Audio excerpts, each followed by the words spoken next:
네, 하나님의 말씀을 듣고 읽으시면서 은혜가 되길 바랍니다. 6장 1절에서 7절 교독합니다. 그때의 제자가 더 많아졌는데 헬라파 유대인들이 자기의 과부들이 매일의 구제에 빠짐으로 히브리파 사람을 원망하니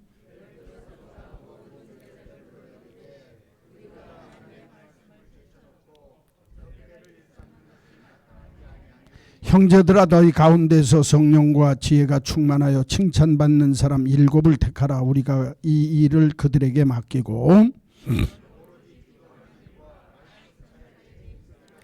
온 무리가 이 말을 기뻐하여 믿음과 성령이 충만한 사람 스데반과 또 빌립과 브로고로와 니가노르와 디몬과 바메나와 유대교에 입교했던 안디옥 사람 니골라를 택하여 다 함께 하나님의 말씀이 점점 왕성하여 예루살렘에 있는 제자의 수가 더 많아지고 허다한 제사장의 무리도 이 도에 복종하니라. 아멘.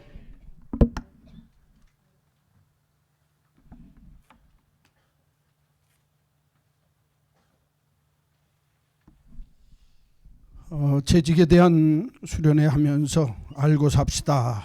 먼저 내가 누군지 자기를 알고 살아야 하고, 두 번째는 미천을 알고 살아야 된다 했죠.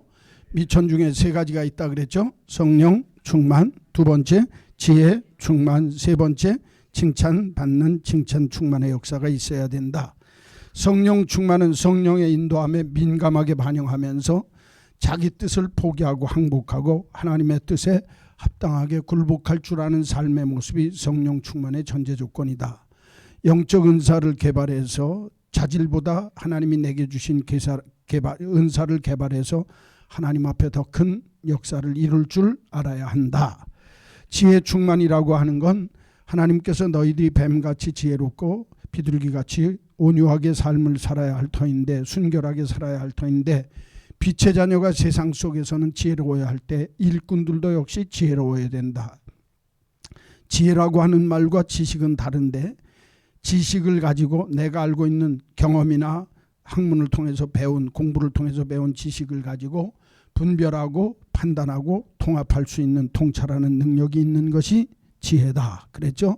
그래서 이 지혜는 바르게 분별할 줄 아는 판단력이 있어야 되고, 또 분별할 뿐만 아니라 그것이 어떤 것인지 잘 판단할 수 있어서 그 다음에 그 일을 잘 통합해서 내가 하나님이 원하는 뜻을 잘 헤아릴 줄 아는 것이 굉장히 중요하다. 성령 충만하고 또 지혜 충만할 때 지혜의 근본은 하나님을 경외하는 것이 지혜의 근본인 것을 우리가 바로 알아야 된다 하는 것, 그리고 성경을 통해서 세상적인 지식보다는 성경을 통해서 하나님에 관한 지식을 바로 알고 하나님의 말씀에 대한 지식을 바로 아는 것이 지식의 근본 되어져야 한다라고 하는 것 분명히 알아야 된다. 그리고 13579 합시다. 24680 하지 맙시다 얘기했죠. 성령 충만하고 지혜 충만할 때 우리가 선택할 일은 13579 먼저 하나님의 뜻을 생각하는 것이 중요하다 그랬죠. 한번 따라서 합시다. 13579 합시다. 손가락 다 어디 가셨어요? 13579 합시다. 24680 하지 맙시다. 한 손 갖고 하려면 힘들어요. 두 손 갖고 해야지. 13579 합시다. 24680 하지 맙시다. 첫 번째 하나님이 기뻐하고 하나님이 내게 주시는 첫 번째 마음 먹는 대로 하십시오. 그래야 바르게 선택할 수 있고 바르게 분별할 수 있습니다. 성령에 민감해서 하나님이 나를 인도하시는 그 뜻을 먼저 생각하십시오. 일이 먼저 생각하는 거예요. 누구의 뜻? 하나님의 뜻. 세상적인 방법이나 세상 뜻을 생각하는 게 아니라 그건 2번입니다. 하나님의 뜻을 먼저 생각할 줄 아는 것이 지혜의 근본이다. 자, 그 다음에 칭찬받는 사람에 대한 얘기는 좀 길어요. 그 3번째 미천은 나중에 하기로 하고, 아까 이제 자 여기 보세요. 초대교회 일꾼들이 다 초대교회 사람들은, 초대 예루살렘 교회 사람들은 다 목숨을 내놓고 예수 믿는 사람이죠. 그러니까 믿음은 기본이라는 거예요. 그 믿음이 어떤 믿음이냐면 여기 보면 그 다음에 믿음과 성령이 충만한 사람 스데반과 그렇게 돼 있죠. 성경 보세요. 6절에 5절에 온 무리가 이 말을 기뻐하여 믿음과 성령이 충만한 사람 스데반. 스데반을 얘기할 때만 믿음과 성령이 충만한 사람이라고 얘기를 해요. 그러니까 믿음과 성령이 충만한 사람 스데반 이렇게 얘기를 해요. 그러니까 7 집사 중에서 별나게 스데반 집사에 대해서는 믿음과 성령이 충만한 사람이라고 다시 한번 얘기를 해요. 그렇죠? 여기에 나오는 믿음에 대한 얘기는 일상적인 믿음 얘기가 아니에요. 7 집사가 믿음이 좋았겠어요? 안 좋았겠어요? 그 당시에는 목숨 내놓고 예수 믿는 사람들이기 때문에 유대교에서 출교당하고 예수 믿으면 내가 목숨을 내놓게 되어지고 내 신분을 다 박탈당할 정도로 그런 험난한 가운데서 하나님을 믿는 믿음이라고 말이에요. 그러니까 이 믿음은 이미 7 집사가 된 이 사람들 뽑힌 이 피택자들은 이미 한번 따라서 합시다. 의뢰하는 믿음, 경외하는 믿음, 즐거워하는 믿음. 3가지입니다. 내가 하나님을 의지하고 예수 그리스도를 믿고 의지하는 의뢰하는 믿음에서는 남들에게 기울어지지 않는 사람들이에요. 그렇죠? 남들보다 나음은 낫지. 하나님의 교회 일꾼으로 피택되는데 기본적으로 하나님을 의지하고 신뢰하는 믿음은 기본적으로 있는 사람들이라 이거예요. 기본적으로. 그 다음에 2번째, 하나님을 경외하는 믿음입니다. 하나님이 살아계시고 예수 그리스도를 통해서 우리가 구세주를 예수 그리스도 구원자 예수를 통해서 내가 구원받았기 까닭에 하나님의 자녀로 하나님을 경외하는 믿음은 당연히 있는 거예요. 그렇죠? 그러니까 2번째, 의뢰하는 믿음, 경외하는 믿음은 마땅히 갖는 기본적인 믿음이에요. 3번째는 여호와를 즐거워하는 것이 우리에게 큰 기쁨이고 하나님 앞에 영광이죠. 그러니까 믿음의 기본은 하나님을 즐거워하는 거예요. 그러니까 하나님을 즐거워하는 믿음이에요. 내가 세상 것보다 하나님을 더 기뻐하고 즐거워하는 믿음. 요 3가지는 기본적인 믿음이에요. 요 3가지는 무슨 믿음이라고요? 그러니까 7 집사가 다 갖고 있는 믿음이다 그 말이에요. 그러니까 여러분 여기 보세요. 하나님의 교회 안에서 일꾼을 시킬 때 믿음이라고 하는 건 기본적인 전제 조건이에요. 그 사람이 구원받았느냐, 그 사람이 진짜 하나님을 의지하느냐, 그리고 그 사람이 하나님을 기뻐하면서 즐거움으로 하나님 믿는 믿음 생활을 잘하는 사람이냐, 이거는 물어볼 이유가 없어요. 그건 기본 바탕이에요. 이거 목사가 이런 얘기를 해서 죄송한데 화투를 치죠? 쳐봤어요? 안 쳐봤어요? 고스톱이라는 거 쳐봤어요? 안 쳐봤어요? 고스톱 할 적에 피가 6장인가 5장인가 안 나면 피박을 써요. 그렇죠? 피바가지라는 거 알아요? 몰라요? 야, 오늘 교회 갔더니 목사님이 재직 수련회 때 고스톱을 가르쳐 주더라. 그래서 기본 피를 못 해갖고 오면 돈을 갑절을 주게 되는 그걸 피바가지라고 그래요. 오늘 교회에서 처음 배우는 걸로 아세요. 자, 광이 없으면 광바가지를 써요. 그렇죠? 그걸 바가지라고 그래요. 그건 뭐냐면 내가 기본적으로 하나를 해놔야 돼요. 어떤 사람이 광을 갖고 3점 이상을 나면 나는 광 하나도 없으면 내가 돈 주는 거에 갑절을 줘야 되는 거예요. 노름판에서. 그러니까 미천이 있을 적에 내가 기본 나가리는 돼 있어야 된다 그 말이 무슨 얘기냐면 내가 기본은 해야 된다 그 말이에요. 아시겠죠? 에? 웃는 거 보니 이 양반들도 상당히 수준 있는 것 같아. 그러니까 내가 기본은 해놔야 된다 그 말이에요. 기본이 없이 기본을 못한 사람들은 아무것도 아니라 그 말이에요. 그렇죠? 그러니까 신앙생활 할 때도 일꾼들은 기본은 해야 돼요. 기본도 못하는 사람이 일꾼 되면은요, 그건 욕먹어요. 장로가 직로가 돼요. 목사가 먹사가 돼요. 권사가 권사가 돼요. 집사가 잡사가 돼요. 아주 못난이가 된단 말이에요. 내가 기본 나가리는 해야 된다 그 말이에요. 뭐는 해야 된다고요? 기본은 피는 몇 장인지 6장인가 5장인가? 6장? 그거 하나 배웠네. 6장 이상은 만들어 놔야 된다 그 말이에요. 그렇지 않으면 나중에 바가지를 쓰니까. 그렇죠? 그것처럼 기본 나가리는 내가 해놓고 있어야 되는 거예요. 믿음이 일꾼들에게는 기본이에요. 의뢰하는 믿음, 하나님을 경외하는 믿음, 하나님을 즐거워하는 믿음은 이건 기본이에요. 오늘 이 스데반 집사에게 있어서 믿음과 성령이 충만한 스데반이었다 그러죠. 스데반은요, 집사 중에 순교한 집사입니다. 그렇죠? 목숨을 내놓는 집사예요. 무슨 얘기인지 알겠어요? 그 믿음은, 순교하는 믿음은 다른 믿음이에요. 우리가 기본적으로 나 하나님 믿습니다, 하나님 신뢰합니다, 난 하나님이 좋아요, 하나님 없으면 난 못 살아요, 하나님 경외하고 하나님 무서워할 줄도 알아요. 근데 내가 내 목숨을 내놓는 것까지 믿는 믿음은 그래서 은사예요. 이런 큰 믿음은 무슨 얘기인지 알겠어요? 여기 스데반 집사에게 주신 이 믿음과 성령이라고 할 때 그 믿음은 우리가 기본 나가리로 기본으로 하는 믿음의 문제가 아니라 이거는 남으로 하여금 믿게 하는 믿음이고 예수를 위해서 내 생명을 바치는 믿음의 모습이에요. 제 얘기 잘 들으셔야 돼요. 이거는요 하나님이 주시는 은사적인 믿음이에요. 은사가요 나 하나 하나님 의뢰하고 나 하나 하나님 즐거워하고 나 하나 하나님을 경외하는 게 아니라 진짜 믿음의 은사는 뭐냐면 내가 가진 믿음이 남을 살리는 믿음이 되는 거예요. 내가 가진 믿음이 너에게 영향력을 미쳐서 그 사람이 믿음으로 일어나게 하는 거예요. 더 긍정적이고 적극적인 믿음이에요. 무슨 얘기인지 알겠어요? 내가 죽음으로 인해서 수없이 많은 사람들이 천사의 얼굴을 보게 하는 믿음이에요. 예? 주님을 위해서라면 내 목숨까지도 내놓는 믿음의 모습이에요. 순교하는 게요 하나님의 은사가 아니고 못합니다. 도망갑니다. 쉽지 않은 거예요.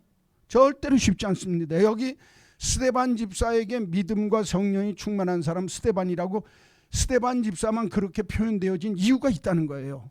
그러니까 일반적인 믿음은요 배우면 돼요. 키워주면 돼요. 무슨 얘기인지 알겠어요?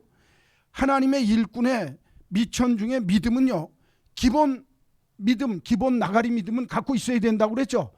거기에다가 은사적인 믿음, 더 적극적이고 생명을 하나님 앞에 내맡기는 이런 하나님이 기뻐하는 믿음의 모습으로 가는 건 그건 은사적인 믿음이다 그 말이에요. 여러분 일꾼에게 그거 다 강요하는 거 아니에요. 일꾼이 다 그런 믿음이 있어야 된다는 거 아니에요. 스데반처럼 이런 믿음의 은사적인 믿음을 가지면 더 좋다 그 말이에요. 그렇죠? 그러니까 믿음의 기본은 누구나 다 갖고 있는 거니까 일꾼의 미천 중에 믿음은 기본이에요. 그런데 그 일꾼에게 성령과 지혜가 있어요. 믿음 위에 성령과 지혜가 있고 그 다음에 진짜 중요한 게 뭐라고 그랬죠? 칭찬받는 사람이라는 게 중요하다는 거예요.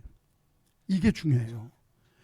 칭찬받는다라고 하는 말뜻 속에는 하나님의 선하심을 담는 내가 하나님의 좋은 것 하나님의 선하심을 담는 내 품성, 자세, 성격의 문제가 있는 거예요. 이거는요 내가 하나님 앞에서 훈련되어지지 않으면 없습니다. 여러분 그거는 내가 하나님 앞에서 기본적으로 사람은 죄인이에요. 내 마음속에 의를 생각하기보다는 죄열에 빠져 있는 게 인간의 본성이거든요. 그렇기 때문에 인간은 내가 하나님 앞에서 착한 사람 오늘 성경에 칭찬받는 사람이 되려고 하면 하나님의 선을 내가 추구하고 따라갈 줄 알아야 돼요. 이게 거룩함이고 성결함이에요. 닮아가는 거예요. 예수 닮기 원합니다 그러죠. 그러니까 오늘 칭찬받는 사람이 된다라고 하는 건 하나님이 선하심 같이 내가 그 선하심을 닮아가는 거예요. 하나님이 정말 우리 앞에 좋은 일을 늘 좋은 것을 행하시고 보여주시는 것처럼 그 좋은 것을 내가 닮아갈 줄 알아야 돼요. 그래서 옛날에 못됐던 내가 더 좋아져야 돼요. 그러니까 여러분 하나님의 교회의 일꾼 중에서 굉장히 중요한 게 뭐냐면 성품이에요. 성품이 영적 은사보다는 못한 거지만 성품이 그 사람에게 준 기본적인 믿음과 더불어서 그 사람에게 준 착하고 칭찬받는 성품이라는 건 하나님이 주신 선물이에요. 그렇기 때문에 여러분 교회의 일꾼은요 기본 성품이 착해야 돼요. 기본 성품이 사람 이렇게 얘기해도 괜찮나 모르겠어요. 싸가지가 있어야 돼요. 뭐가 있어야 된다고요? 싸가지가 있어야 돼요. 예수 믿는 사람이 이게 기본이 돼야 된다고요. 근데 예수 믿는 사람이 아니라 교회의 중직자가 싸가지가 없어요. 자기밖에 몰라요. 그러면 그거 칭찬 듣지 못합니다. 욕주서 먹지. 나밖에 몰라요. 내 입만 취해요. 남이야 어떻게 상관없이 내 마음대로 삽니다. 이런 걸 뭐라고 그래요? 뭐가 없다고 그런다고요? 쉽게 생각하세요. 쉽게. 칭찬 듣는 사람이 되어야 된다고 할 때 하나님이 내게 주신 성격 품성만 아니라 내가 갖고 있는 말과 행동의 모습이 다른 사람에게 칭찬 들을 수 있어야 돼요. 내가 교회 장로네, 목사네 그러면서 권사네, 집사네 그러면서 여러분 내가 한마음교회 다니면서 그렇게 한다고 하면 그거 욕주워 먹습니다. 제가 대형마트에 가보면 짜증날 때가 있어요. 집사람 따라서 이제 장 볼 때 제가 일부러 한 번씩 따라가거든요. 따라가서 보면 장 보는데 사람들 지나가는 데다가 자기 끌차, 그 뭐라고 그러죠? 카트 그거를 아무데나 지나가는데 불편하게 딱 놔두고서 뭐랬냐, 권사님 일로 와봐, 여기 좋은 거 있어. 권사님 소리나 하지 말지. 지나가면서 다 욕합니다. 저거 교회 다니는 것들이 제가 옆에서 들으니까 제발 그딴 짓 하지 마세요. 그런 사람을 교인 중에, 일꾼 중에, 재직 중에, 그것도 중직자 중에 싸가지 중직자라는 거예요. 그게 그렇게 하면 권사가 아니라 곤란한 사람이 되는 거예요. 집사가 아니라 잡사가 되는 겁니다. 조심하셔야 돼요. 성경은요, 성령과 지혜가, 믿음은 기본에다가 성령과 지혜가 충만한 사람이고 그 칭찬 듣는 사람일 뿐만 아니라 스데반처럼 그 위에 사역하는 믿음, 남으로 하여금 하게 하는 믿음, 본이 되는 믿음, 순교하는 믿음까지 나아갈 수 있는 그 믿음은 키워주면 되는 거예요. 믿음은 하나님 앞에서 은사적인 믿음을 받아서 내 믿음이 점점 자라나면 되는 거예요. 그러니까 여러분, 교회 일꾼 세울 때 기본 믿음에 대한 기본 나가리만 돼 있으면 그 사람은 일꾼 돼도 괜찮아요. 그 다음에 더 큰 믿음은 배워주면 돼요. 진짜로 그렇습니다. 어떤 분은 교회 일꾼 중직자가 되기 전에는 설렁설렁 믿는 사람이 있어요. 그런데 중직자 된 다음부터 믿는 자세가 달라져요. 내가 그래도 권사인데, 내가 그래도 장로인데, 내가 그래도 집사인데 이렇게 하면 안 되지. 내가 제대로 해야지. 자세가 바뀌는 사람이 있다니까요. 그런데 제대로 안 된 집사, 권사, 목사가 되면 여러분 덜됩니다. 덜된 사람은 어떻게 하냐면 옛날이나 지금이나 똑같아요. 그러면 안 된다는 거예요. 믿음도 달라져야 되고 자세도 달라져야 되고 심지어는 내 성격에서 못된 것 있으면 그것까지도 바꿀 줄 알아야 된다 그 말이에요.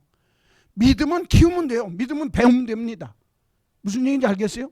여러분들이요, 내가 믿음이 좀 부족한 것 같아도 그 믿음은 잘 믿는 사람 보고 배우세요. 두 번째, 말씀 기도하고 말씀하면서 하나님께 믿음의 은사를 달라고 해서 더 큰 믿음, 사역할 수 있고 긍정적이고 남에게 생명력을 일으킬 수 있고 내가 생명 바쳐서 믿을 수 있는 믿음을 내게 주옵소서 하고 그건 간구하면 은사는 주신다고 그랬다 그 말이에요. 그러니까 믿음은 키우는 거예요. 하나님의 교회에 일꾼 되어진 사람은 자기 믿음을 자기가 키워야 돼요.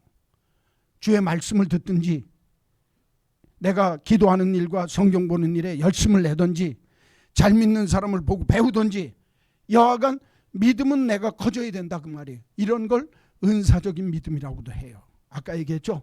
사역적인 믿음, 은사적인 믿음, 순교적인 믿음의 모습이다 이거예요. 이 믿음은 배우면 되는 거예요. 자라나면 되는 거예요. 그러니까 일꾼에게 있어서 중요한 건 믿음의 기본 나가리 위에 지혜와 성령이 충만해서 뭐하는 사람이어야 된다. 칭찬 듣는 사람이 되어야 된다는 거예요. 그래서 이제 초대교회 때 사도 바울이 교회를 조직하고 여러 지역교회를 다니면서 아시아와 소아시아와 유럽에 복음을 전했잖아요. 그죠?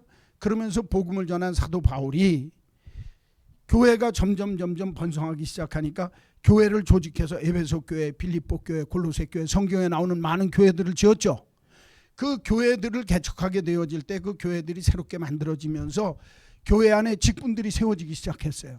그래서 바울이 디모데에게 편지를 하면서 하나님의 교회의 감독들은 이런 사람이 감독이 돼야 된다. 감독의 자격에 대해서 나와요. 집사들은 이런 사람이 집사가 돼야 된다. 옛날 교회는요, 장로가 없었습니다. 장로는 감독하고 같은 직분이 장로였어요. 교회 안에 장로교회에서 대한예수교 장로회라고 그러죠.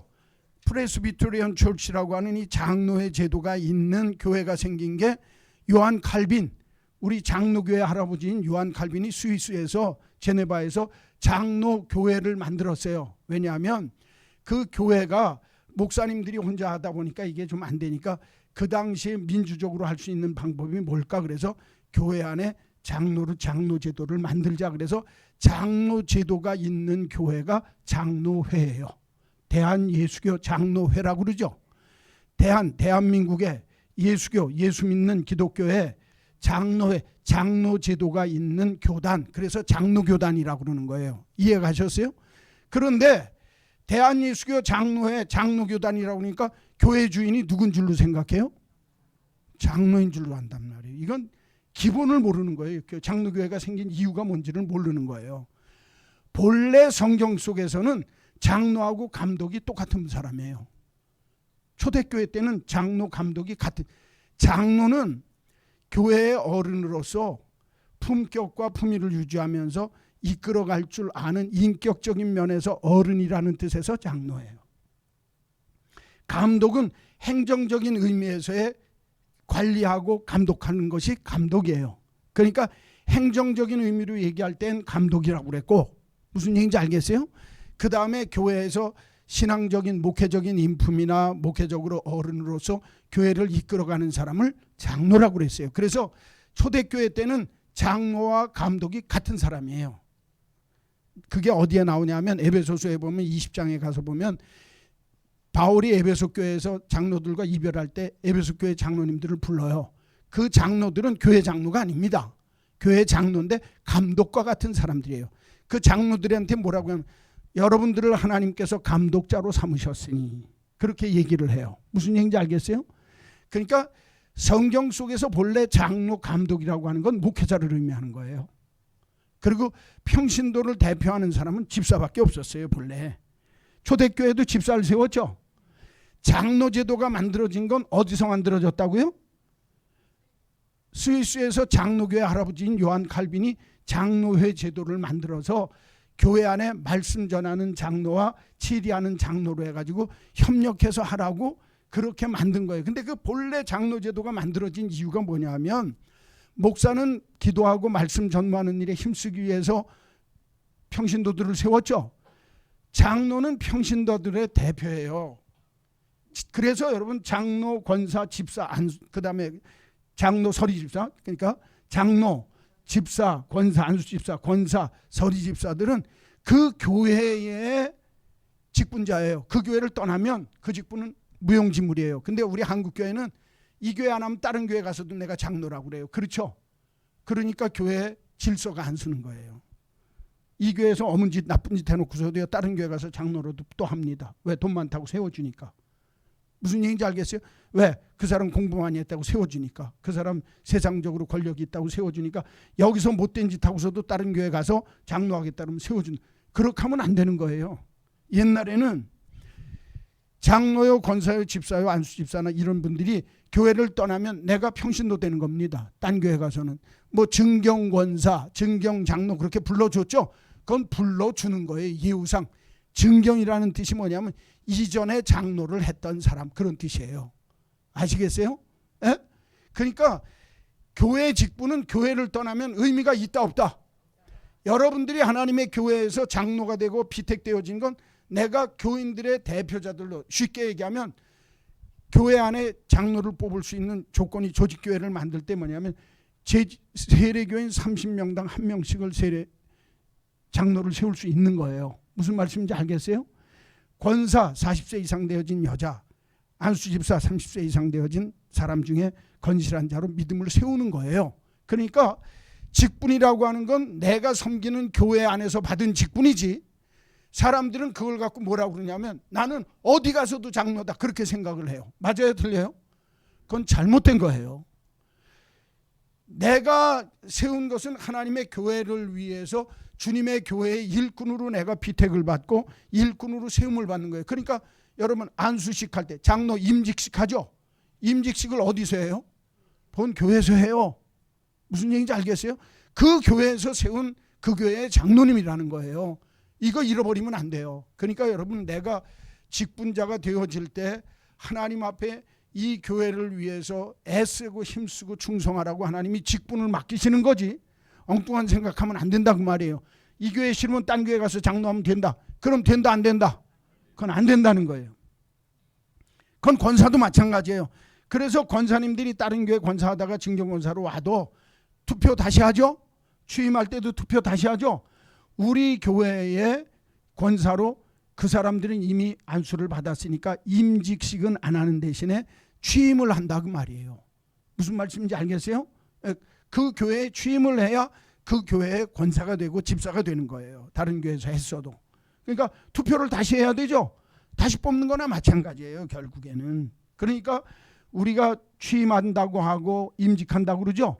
취임식은 내가 이미 딴 데서 받았지만 이 교회에 와서 다시 피택을 받아서 선택을 받아서 내가 임직식을 하는데 이미 안수를 받았으니까 안수는 한 번 받는 거거든요. 그러니까 안수를 안 받고 취임만 하는 취임식을 하는 거예요. 이해하셨어요? 목사는요, 교역자는 노예 소속입니다. 교회는 노예 소속이기 때문에 목사는 신학교를 졸업하고 노예에 소속되어져서 그 교회들이 모임으로 모인 당회, 그 다음에 노회, 그 다음에 총회라는 게 있거든요. 총회보다 더 중요한 게 목사에겐 노회예요. 목사 안수도 노회에서 해요. 목사의 임명과 면직에 대한 것도 노회가 하는 거예요. 교회에서. 목사는 그러니까 교회를 사임한다 그럴 적에 교회에다 사임서 내는 거 아닙니다.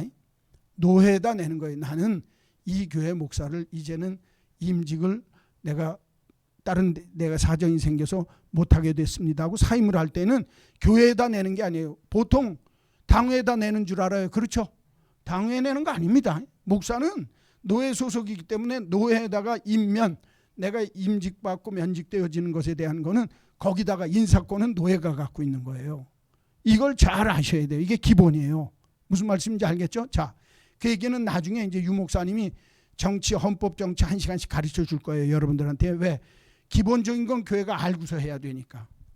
그러면 이제 지금 제가 말씀드리려는 얘기가 뭐냐면 장로, 감독이라고 하는 건 초대교회 때는 같은 걸 의미한다 그 말이에요. 목회적인 인격이나 품성을 얘기할 때는 장로, 나이 많은 연장자, 모든 일에 본이 되어지는 사람, 목회적인 관점에서 장로라고 얘기를 하고 교회의 행정적이고 관리적인 측면에서는 감독이라고 그랬다. 그래서 초대교회 때는 장로나 감독이라는 단어가 같은 의미였다. 그리고 초대교회 때는 임직자라고 할 때 교회 안에 첫 번째 세운 직분이 집사라고 그랬죠. 여기 디모데 이제 성경을 보면 감독에 대해서, 감독의 조건에 대해서 얘기하고 집사의 조건에 대해서 얘기합니다. 집사는 남자 여자가 다 될 수 있어요. 우리나라는 집사는 남자만 시키고 여자는 권사라고 하는 직분을 만들었죠. 이건 대한민국밖에 없는 권사직이에요.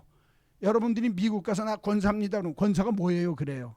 한인교회만 알아요. 무슨 얘기인지 알죠?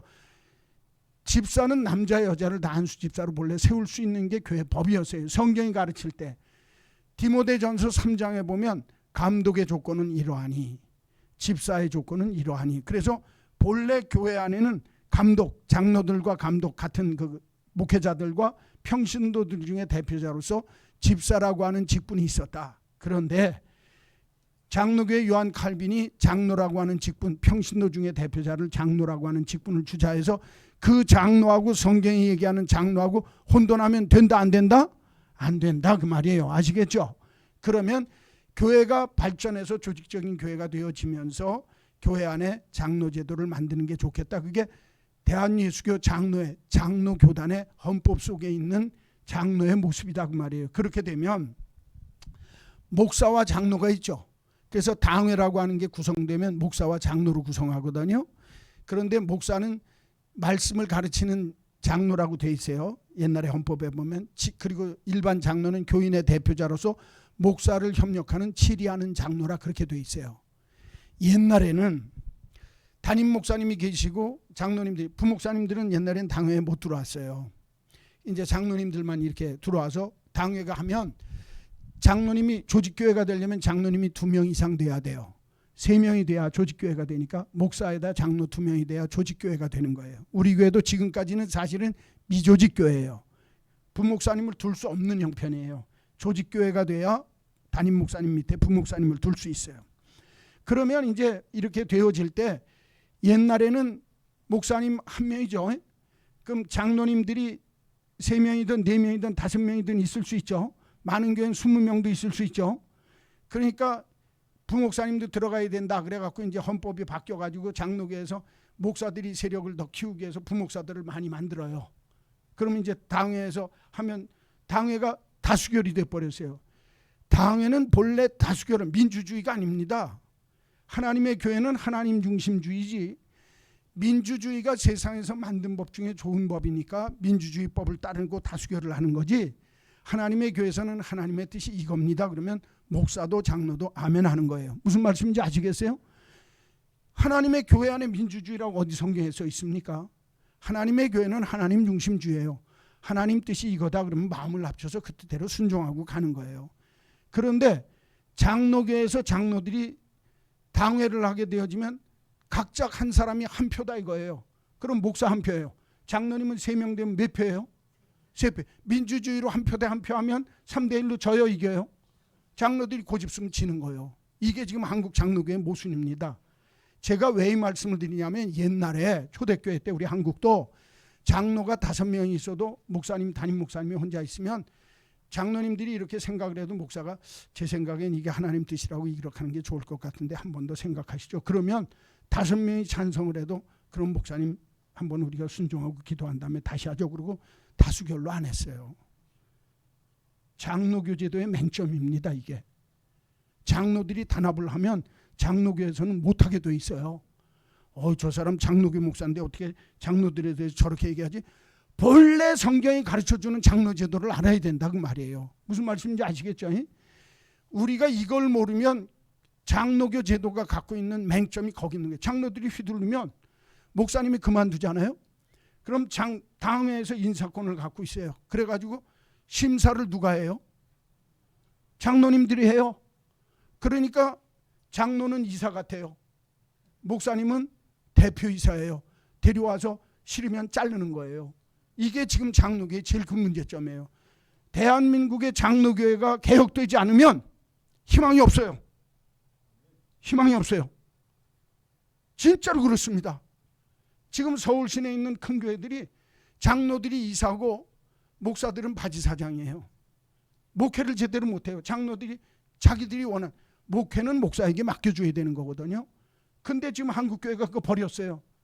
이게 장로교 재단의 장로교회의 제일 큰 문제란 말이에요. 여러분 이걸 알아야 돼요.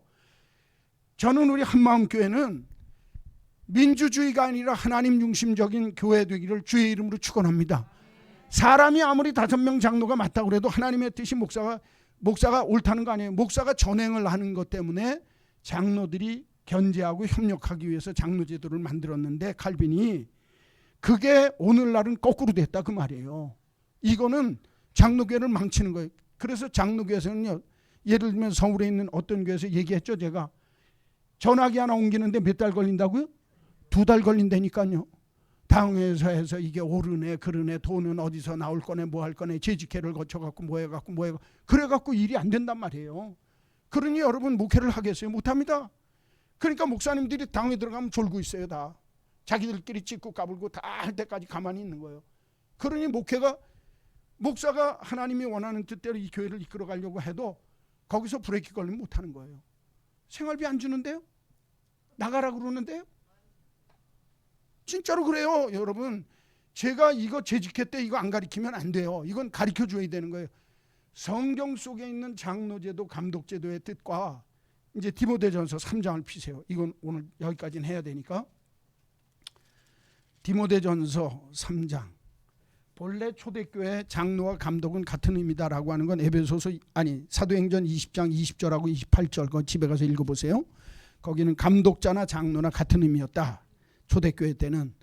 자, 3장 디모데전서 3장 338쪽 1절부터 13절까지 제가 빨리 읽겠어요. 시간이 없으니까. 미쁘다 이 말이요 곧 사람이 감독의 직분을 얻으려 하면 선한 일을 사모하는 것이라 함이로다. 감독의 직분이 있죠. 에? 뒤로 가서 보세요. 8절에 가보면 이와 같이 집사들도 정중하고 일구연하지 아니하며, 그래서 본래 초대교회 때는 교역자, 목회자, 감독과 집사라고 하는 직분이 있었다 그 말이에요. 그렇죠? 그러다가 종교개혁이 일어나고 요한 칼빈 때 장로교 제도가 생겨서 교회 안에 장로 직분이 생긴 거다. 권사 직분은 일반 집사님들만 아니라 여자 집사를 세우지 않은, 옛날에는 생존 남존여비 사상이 강했죠. 그래서 여자는 집사를 안 세웠어요. 그래서 집사를 안 세우는 대신에 권면하면서 다니라고 해서 권사를 세운 거예요. 그건 한국교회만 있는 제도입니다. 이해하시겠어요? 예? 제가 권사라고 하는 게, 그러니까 교회 조직은 교회에 따라서 구역장 권찰, 옛날에는 없었어요. 무슨 얘기인지 알겠어요? 구역장 권찰도 구역을 돌보기 위해서 구역장, 구역의 장 혹은 그 구역을 돌보서 도와주는 권찰이라고 하는 사람을 만든 거예요. 그러니까 교회 조직을 위해서 새로운 직분들이 교회 안에 만들어진 것뿐이지, 본래 교회 안에 만들어질 때는 평신도 대표자 집사, 목회자 대표자 감독과 장로, 그렇게 둘밖에 없었다 그 말이에요. 이해하셨죠? 그러다가 집사직이 이제 장로교에서 요한 칼빈이 장로교 교단을 만들면서 교회 안에 치리할 수 있는 목사를 돕는 협력하는 장로라고 하는 제도를 만들어서 장로가 들어왔지. 성경이 말하는 초대교회 때의 장로 권사는 다른 거다 이 말이에요. 이해하셨죠? 이건 분명히 아셔야 돼요. 자, 됐어요. 거기 보니까 감독의 직분에 대해서 나왔죠. 1절 감독의 직분은, 그러므로 감독은 이래야 된다. 목회자에 대한 얘기예요. 뒤로 가서 이와 같이 집사들도, 교회 안에 집사라고 하는 직분이 있었죠. 중직자. 아까 얘기했잖아요. 7 집사 초대교회 때 세우는 것처럼 집사들은 이러해야 되니, 그러니까 초대교회 때는 교회 안에 목회자 대표자로 감독, 평신도 일반 성도 대표자로 집사, 그렇게 돼 있었죠. 무슨 얘기인지 알겠어요? 그게 현대에 오면서 목사, 장로, 권사로 분화되어졌다. 이해할 수 있죠? 그렇게 되어진 거다 그 말이에요. 자, 그러면 거기에 칭찬 듣는 사람이 된다고 할 때 감독들은 감독들대로, 집사는 집사대로 거기 나오는 내용을 잘 읽으면 이래야 칭찬 듣고 선한 일을 하는 사람이 된다. 교회의 지도자는 목사가 되었던, 감독이 되었던, 집사가 되었던 이런 일에 칭찬받는 사람이 돼야 된다 하는 내용이죠. 자, 읽겠어요. 감독의 직분은, 감독의 직분을 얻으려 하면 선한 일을 사모하는 것이라 함이로다. 선한 일을 사모한다라고 해야 됐죠. 7절에 보면 또 외인에게서도 선한 증거를 얻은 자라야 할지니라 그랬죠.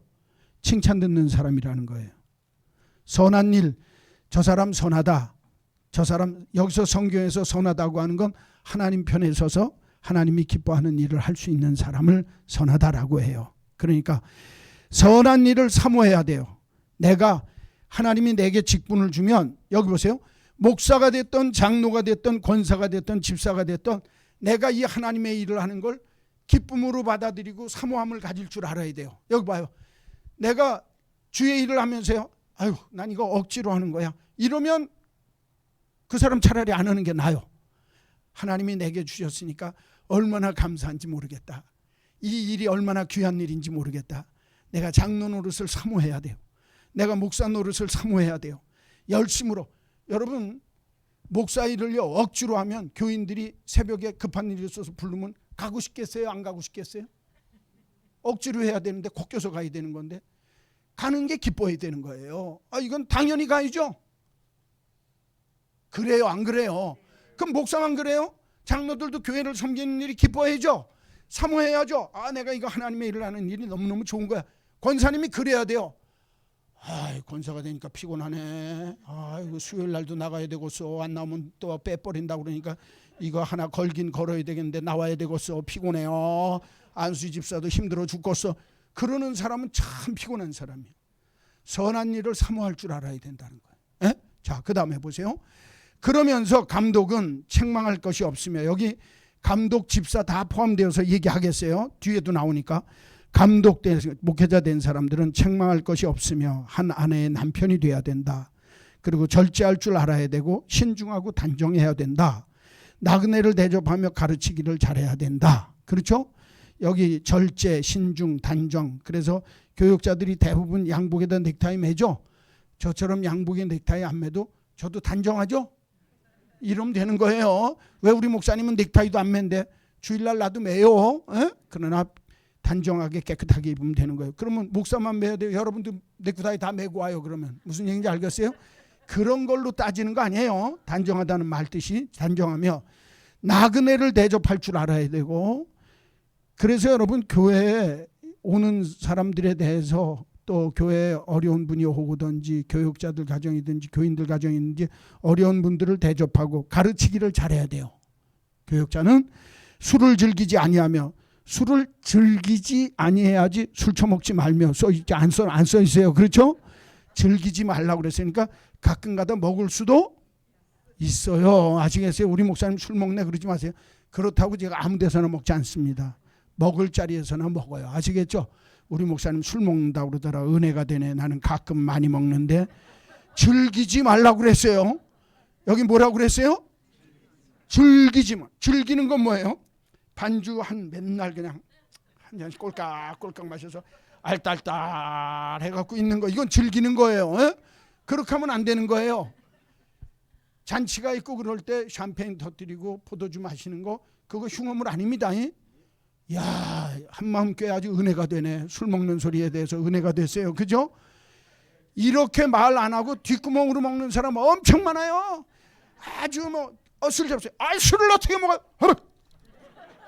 그리고 뒤에서 지네들끼리 있을 땐 다 먹어. 제가 다 알아요. 아주 그것도 먹는 거 걸릴까봐 아주 컵에다 따라 갖고 먹어. 안 보이는 컵에다가. 다른 병에다 마오병에다 넣어 갖고 가서 따라 먹어. 내가 다 알아요. 그런 짓 하지 마세요. 먹으려면 터놓고 먹으세요. 그러나 즐기지 마세요. 아시겠어요? 술 취하지 말라고 그랬어요. 즐기지 말라고 그랬어요. 신부님들은 술 먹잖아요. 이것 때문에 먹는 거예요. 에? 즐겨서 먹는 게 아니라 신부님이 이렇게 꼬알라가 되고 이렇게 되면 되겠어요? 안 되겠어요? 그럼 그건 안 되는 거예요. 이거 즐기는 거예요. 그렇게 되면 술을 먹고 자기가 자기를 절제하지 못한다. 꼬알라죠. 이렇게 되는 거. 그걸 술 취한 사람이라고 그러죠. 꼬알라 되면 안 된다 이거. 그러니까 여러분도 술을 자시려면 어떻게 먹어야 돼요?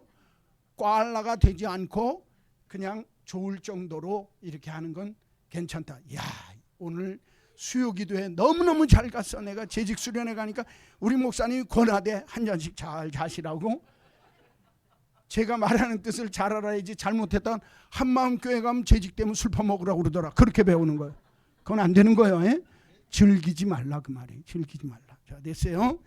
구타하지 아니하며 마누라 패는 사람 있어요. 남편 패는 사람 있어요. 여자가 더 셉니다. 여자가 무서우면 연탄치게 갖고 옛날에 내가 싸우는데 여자가 연탄치게 갖고 남자를 짜보니까 남자가 진짜요. 그 사람이 권사였어요. 광성교회. 여자가 센 사람은 남자 찌개로 자꾸 덤벼듭니다. 무섭습니다. 그리고 너 죽인다고 그러고 덤벼들면서 부엌칼 갖고 덤벼들면요 그 여자 못 견딥니다. 어떻게 할지 어떻게 알고 그래요. 여자가 싸납배기 무단 넘으면 더 무섭습니다. 근데 남자가 힘이 있으면서 여자를 구타하는 건 나쁜 놈이에요. 불닭이 나서 한두 번 싸울 수는 있죠. 그렇죠? 저도 약혼했을 때 뺨따기 한번 때린 적이 있거든요. 그래놓고서도 우리 집사람이 결혼하자고 그래서 결혼했어요. 근데 그런 거 하지 말라는 거예요. 구타하지 말라는 거예요. 여자 약하니까 때리지 말라는 거예요. 여기 안수 집사님 중에서 여자 때리는 사람 있으면 와서 저한테 일르세요. 그건 딱지 뛸 거예요. 진짜로요. 그건 자격이 없는 사람이에요. 지가 술 퍼먹고 말이에요. 구타하고 여자 구타하면서 부인 구타하는 사람이 집사 노릇하면 되겠어요? 특별히 장로는 이렇게 하면 그건 진짜 그건 나중에 징계받아야 됩니다. 에? 장로가 돼갖고 자기 부인한테 못되게 굴고 막 술 먹고 들어와서 행패 부리고 안 보는 데서 막 두드려 패고 이런 짓 하면 와서 일르세요. 그건 장로직 떼야 됩니다. 그 사람은. 성경이 그랬어요. 구타하지 말며 오직 관용하며 다투지 아니하며 돈을 사랑하지 아니하며 자기 집을 잘 다스려 자녀들로 모두 공손함으로 복종하게 가정을 잘 다스릴 줄 알아야 돼요. 그렇죠? 너무 술 퍼먹지 말고 때리지 말고 관용하고 다투지 않고 돈 사랑해서 돈 100개 모르면서 그딴 짓 하지 말고 절제할 줄 알고 신중하고 단정하며 나그네를 대접하고 잘 가르칠 줄 알고 이게 목회자일 뿐만 아니라 교회 지도자들이 가져야 할 덕목이라고 말이에요. 자, 사람이 5절이에요. 자기 집을 다스릴 줄 알지 못하면 어찌 하나님의 교회를 돌보리요. 교역자가 되고 교회 장로 직분을 가진 자가 자기 가정도 못 다스리면서 교회 다스리겠다 그러면 되겠냐? 그건 안 됐다는 말이에요. 자기 가정 잘 다스릴 줄 알아야 된다. 그러기 위해서 새로 입교한 자도 말지니 교만하여져서 마귀를 정죄하는 그 정죄에 빠질까 함이라. 그랬죠? 교역자들 세울 때 새로 한 사람 시키면 지가 무슨 왕이나 된 것처럼 막 어문짓하고 돌아다닌다 그 말이에요. 또 외인에게도 선한 증거를 얻은 자라야 할지니 비방과 마귀의 올무에 빠질까 염려하라. 사람들에게 저 사람 착하고 선하고 하나님 뜻대로 사는 사람이다 라고 인정을 받아야지 그렇지 않으면 마귀에게 비방거리가 되고 사람들에게 올무가 돼서 마귀 시험거리가 된다 그 말이에요. 이게 감독들, 교회 지도자들의 모습이에요. 또 이제 집사들에 대한 내용 나오죠. 이게 오늘날 교회 안에서 중직자들, 장로, 권사, 안수 집사들에게 선택하는 말과 마찬가지예요. 그 가르치는 것에 대해서는 빠지고 이제 나오죠. 자, 집사들도 정중해야 돼요. 매너가 있어야 됩니다. 일구이연하면 안 돼요. 집사가 되고 권사가 되고 장로가 돼서 이 말했다 저 말했다 하면 돼요, 안 돼요? 그건 안 된다는 거예요. 술에 임박이지 아니하고, 아까 술에 즐기지 아니한다고 그러는데 여기는 뭐하지 아니해요? 알코올 중독자, 그런 사람은 중직자 자격이 없다는 거예요. 그러니까 술 자체에 대해서는 상당히 관용적이었어요. 왜냐하면 중동 지역에서는 포도주나 술이 사람을 대접할 때 꼭 먹는 음식 중에 하나였어요. 무슨 얘기인지 알겠어요?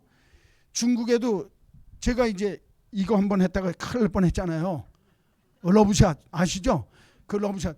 중국에는 식사 자리에서 술이, 그래서 중국집 식당은 반점이에요. 주점이고. 무슨 얘기인지 알겠어요?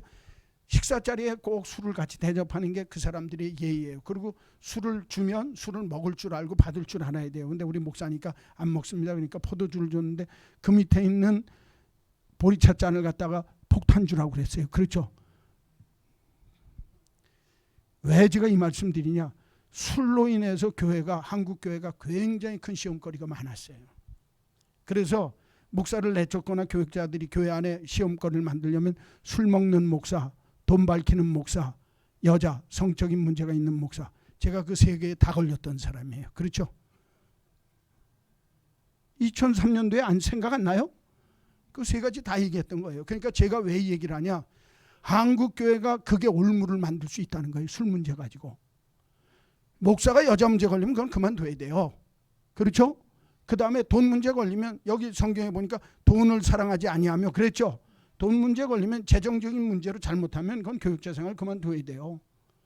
그렇지 않겠어요? 그 다음에 여기 보세요. 집사들도 나왔죠.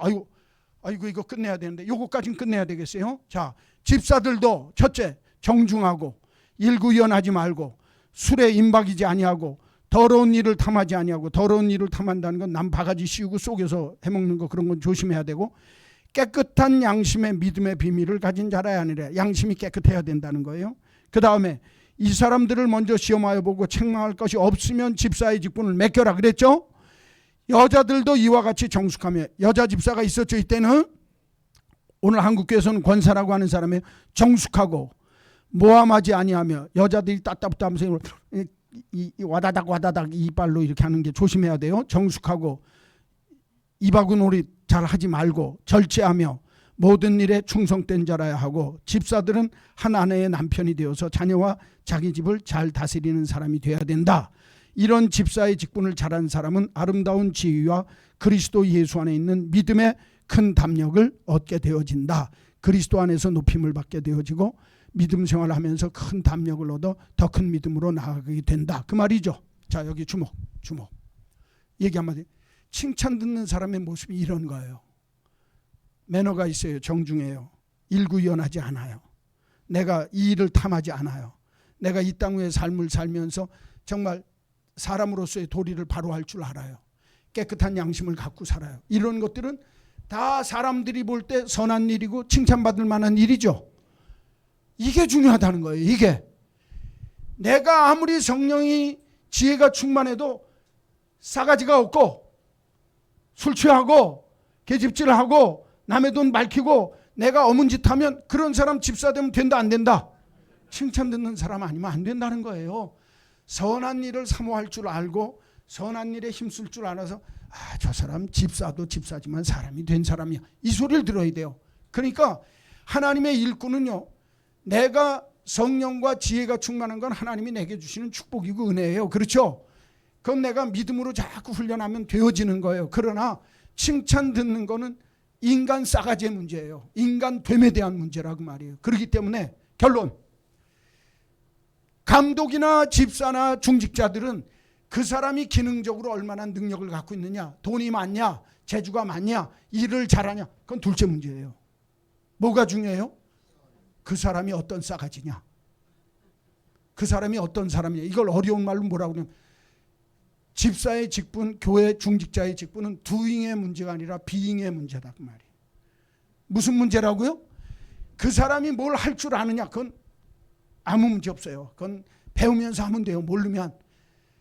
doing에 대한 문제가 중요한 게 아니라 그 사람이 어떤 사람이냐, 그 사람 싸가지가 어떠냐, 그 사람이 착한 사람이냐, 그 사람이 칭찬받을 만한 사람이냐, 이게 중요하다고 말이에요. 그 다음에 기능적인 능력은 그 다음에 배우면 되는 거예요. 그렇죠? 여러분 교회 일은요, 내가 배워서 하면 돼요. 모르면. 처음 안내해 본 사람 있어요 없어요? 처음부터 안내해 본 사람이 어디 있어요? 안내 어떻게 하는 거예요? 여기 와서 이거 잘하면 돼요. 그래요? 그러고 배우는 거예요. 헌금 어떻게 하는 거예요? 헌금 안내 이렇게, 헌금 안내 이렇게 하는 거예요. 배우면 되죠? 에? 내가 교회 충성하고 교회 일 하려면, 식당 일 하려면 어떻게 해요? 처음에는 와서 설거지부터 하고요, 살살 눈치 봐가면서 조금씩 끼어들어가면 돼요. 그리고 가르쳐서 배워서 하면 되는 거예요. 무슨 얘기인지 알겠어요? 난 태어나면서부터 교회 주방장이다. 그런 사람이 있어요 없어요? 아무도 없어요. 나는 교회 와서 본래 나는 이 주차권은 내가 갖고 있다. 주차장 관리위원은 나다. 본래 그딴 소리 하지도 말아요. 무슨 놈이 본래가 어디 있어요? 내가 원전줄로 착각하고 있어요. 그러면 안 돼요. 에? 주의 일은 배우면 되는 거예요. 기본이 돼 있어야 된다고요. 자, 오늘 칭찬받는 사람, 우리들끼리 쓰는 표현이에요. 이거 인터넷 조심해서 얘기해야 되는데 한번 따라서 합시다. 싸가지가 있는 사람. 뭐가 있는 사람? 기본이 되어 있는 사람이다. 그게 기본적으로 그 사람이 칭찬 듣는 사람이 되어야 된다 이거예요. 그래야 하나님의 일꾼이 바른 일꾼이 되는 거예요. 그 위에 스데반처럼 남으로 하여금 하게 하는 은사적인 믿음, 사역하는 믿음, 되게 하는 믿음을 가지면 이건 금상첨화고, 기본 믿음 위에 성령 충만, 지혜 충만, 칭찬 듣는 사람이 일꾼이 되어야 된다. 할렐루야. 그 위에 스데반이 가졌던 사역하고 은사적이고 능동적인 큰 믿음은 하나님이 내게 주시는 축복의 믿음이니까 그 믿음은 내가 사모하면 하나님이 주신다 하는 것 아셔서, 미천은 몇 가지예요? 3가지인데 사실은 4가지지. 믿음은 기본이니까. 그렇죠? 자, 따라서 합시다. 믿음 충만, 성령 충만, 지혜 충만, 칭찬 충만. 그 4가지가 기본적인 미천이죠. 미천이 4가지인데 그 중에서 믿음의 은사적인 믿음, 사역하는 믿음, 순교적인 믿음을 가질 수 있도록 더 큰 믿음을 사모해야 된다 그 말이에요. 할렐루야. 이게 우리들이 가져야 할 재직의 미천이다. 이게 4가지. 몇 가지? 한번 따라서 합시다. 믿음 충만, 성령 충만, 지혜 충만, 칭찬 충만.